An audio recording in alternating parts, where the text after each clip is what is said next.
Hi everyone, I hope you're doing really well. A very warm welcome to today's episode where we're going to be looking at the topic of discovery days. Now this is going to be in two parts.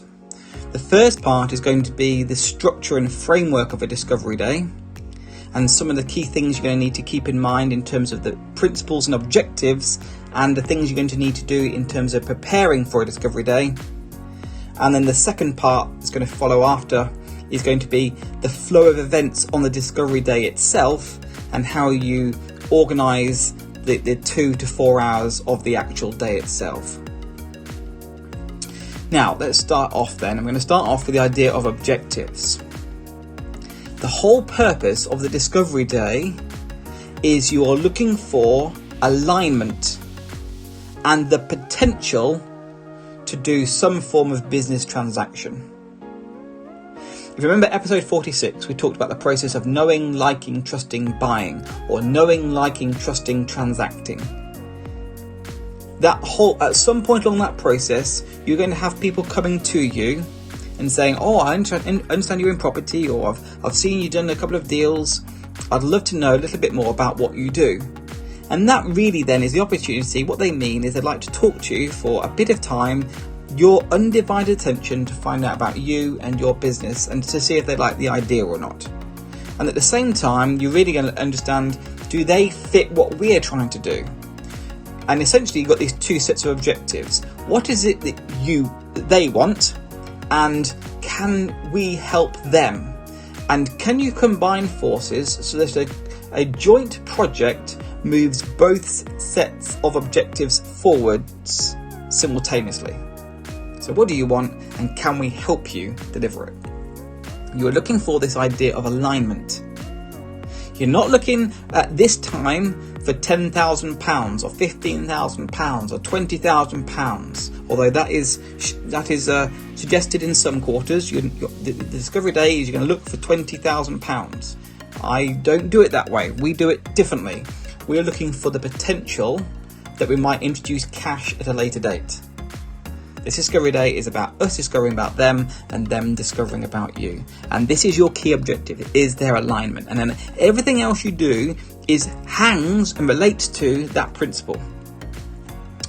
So, and you need to then arrange the day. So I've put here location and time and day.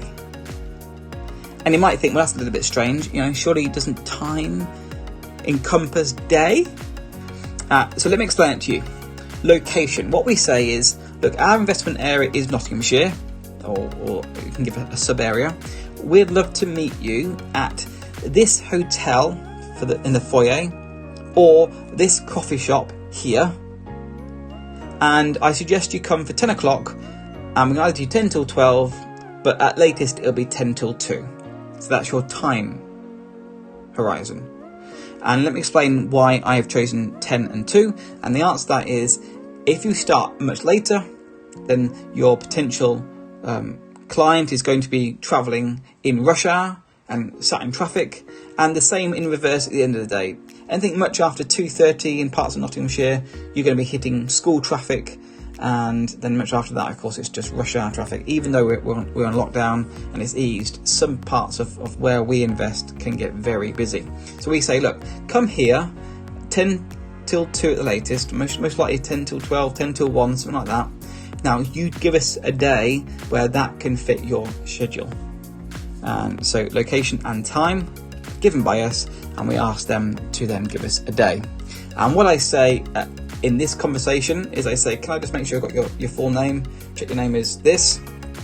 And can I just ask you just to put your driving license into your wallet when you come, just so you've got some form of ID. And I leave it at that.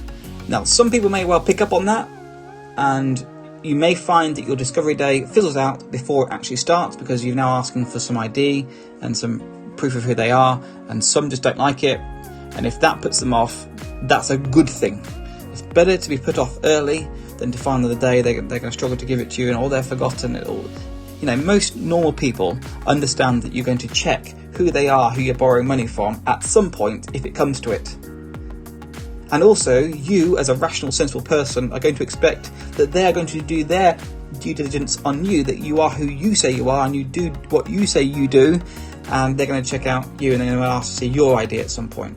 So it's a very normal thing. I just very gently say, can you just bring it with you? And there are your arrangements. And then the day comes, and here's your preparation, either on the day or the night before, depending on your style. I like to prepare the night before. I know I've got it all well and everything's sorted, and I can have a good night's sleep and off on the day when the day comes.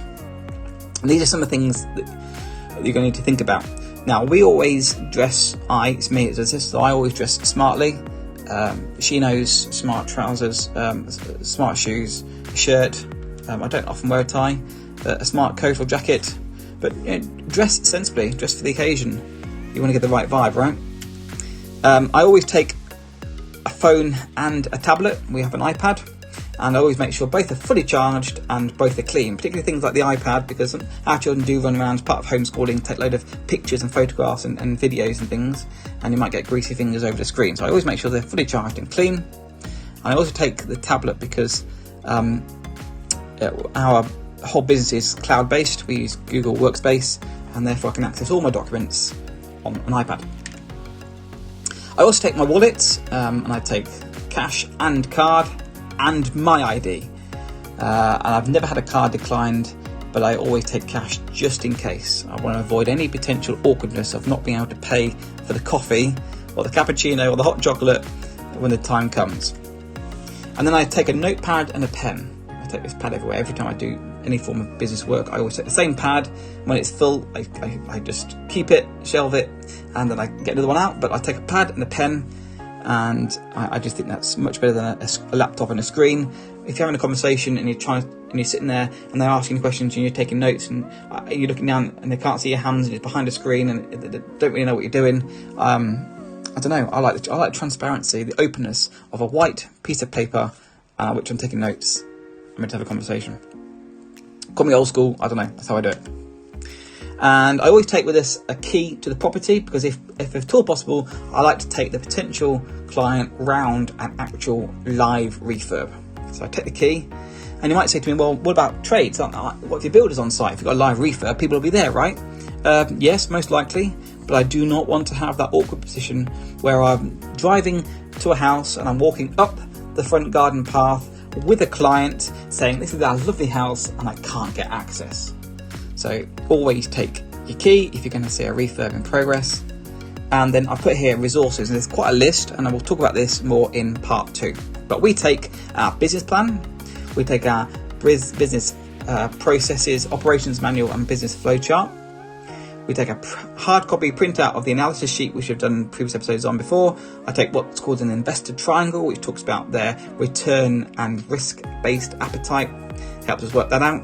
And I also take paperwork relating to KYC, Know Your Customer, and AML. We don't fill it out on the day, but I say at some point we're going to fill this out. I also take my data protection policy. If we use your data, this is what we're going to deal with it. I also then take a copy of our ICO registration, copy of our insurance, copy of our credit report, and I take photos of 1 or 2, perhaps 3 past projects, so I can actually sort of see what we've been up to in the past. And then when I've got all that together, I'm set for the day itself, and that's what we're going to cover in part 2.